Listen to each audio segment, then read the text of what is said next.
This is the former Buckeye Lanes in North Olmsted, Ohio, a suburb of Cleveland. This is the former interior of what Buckeye Lanes used to look like, and now here's the new interior that has been bought out by Rollhouse.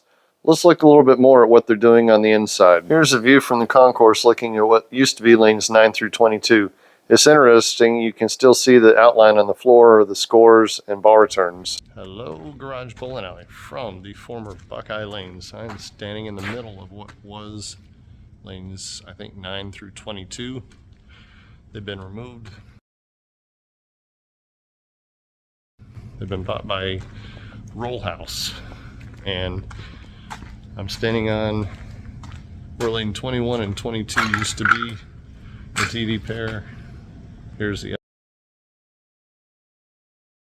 upper concourse. But I am here for Starshields. 48 lanes worth, going to Amarillo, Texas. And they are going to be installed at Eastridge. And then whatever doesn't get broken, I'm getting the rest of. Walking to the back here, show you video here. Lanes 1 through 8.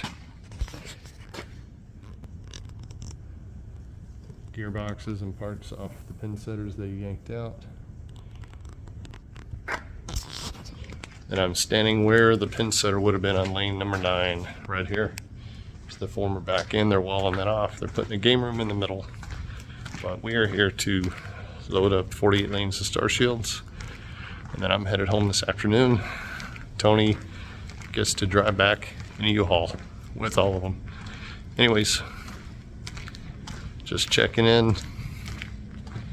Show you some more here.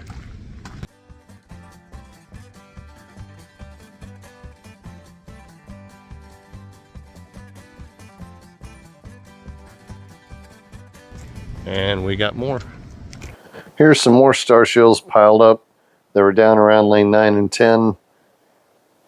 Then looking up here is the former restaurant concourse area. They're completely digging it all out and redoing everything. Here's a view looking again down where 9 through 22 used to be. As I say, you can still see the outline of the old scoring system and ball returns on the floors. I can only imagine what it used to look like back when this was a complete bowling alley. I hate to see things like this changed, but I thought they're doing a pretty good job. It didn't look too bad to me. It seemed like there are Starshields piled up everywhere and all the pieces and parts that go along with them, but luckily we're able to locate everything and get them loaded on the truck. Lane 23 was pin setter production number 50944, meaning it was built in November 1959. Lanes were real clean in the back. Here's a shot of lane 21 and 22 where they would have been. And here's a shot looking down the back wall that would have been looking down toward lane 8, which they're walling off. These Starshields were sitting on what would have been the approach for around lane 17 and 18. The first story he's going to share is pretty cool. It goes back to when the tour was there in 1979. The second story, he asked me not to share. It was a little weird. Plastic, melamine, whatever you want to call it. It's this material here. Yeah. This was from 21 and 22. And a cameraman was sitting back here. Oh, no way. Okay. That's been there forever. Can I have it?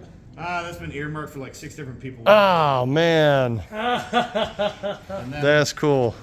then the mechanic just built a white blank that kind of covered it up. But it's been there since. But that was where the whatever. camera was. Guy would just sit on the pin setter and film it. Oh, man. Here's a shot of the masking unit. I flipped the image so you can see it better. The other story, though, I'll share with you in person. Tony rented a 26-foot U-Haul. The pillars fit in the spot over the cab. The masking unit's in the back, 11 across with the 12th one laying on top times 2 rows, which was the only way to make all 24 fit in the back. This is Joey and Tony rolling them out one at a time from the back of Buckeye Lanes past all the old wood that used to be under the lanes 19 through 22. My job, at least, was to go up and pull the cart out of the way so they could carry it up the ramp if I would quit looking at them and pull it away. Then they loaded them up one at a time. It was a tight fit, but by the time they got done, there was about 1 foot of space between the second row of mask units and the back door of the truck. We screwed wood boards into the top of the mask units to brace them against the side of the truck and to hold the mask units together so they wouldn't shift during the long ride back to Amarillo from Cleveland, Ohio.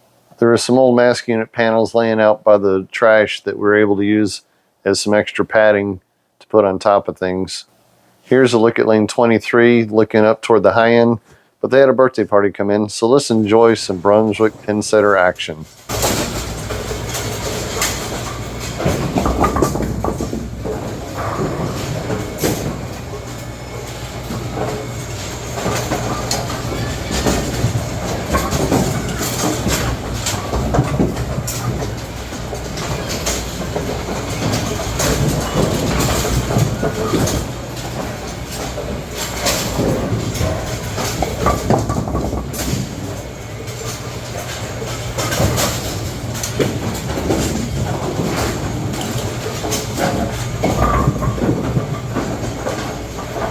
This is the view of lanes 23 through 48. They're going to renumber the lanes once they finish construction. They erected a small bar up there for drinks, but if you wanted something to eat, they had a food truck based out in the parking lot till they get the restaurant reopened. They had a pretty decent crowd in there for Saturday morning. They hadn't been open very long, but the place was slowly filling up while we finished loading all the mask units. Well, here's the end of my tour of Buckeye Lanes. Hope you enjoy it. Thanks for watching.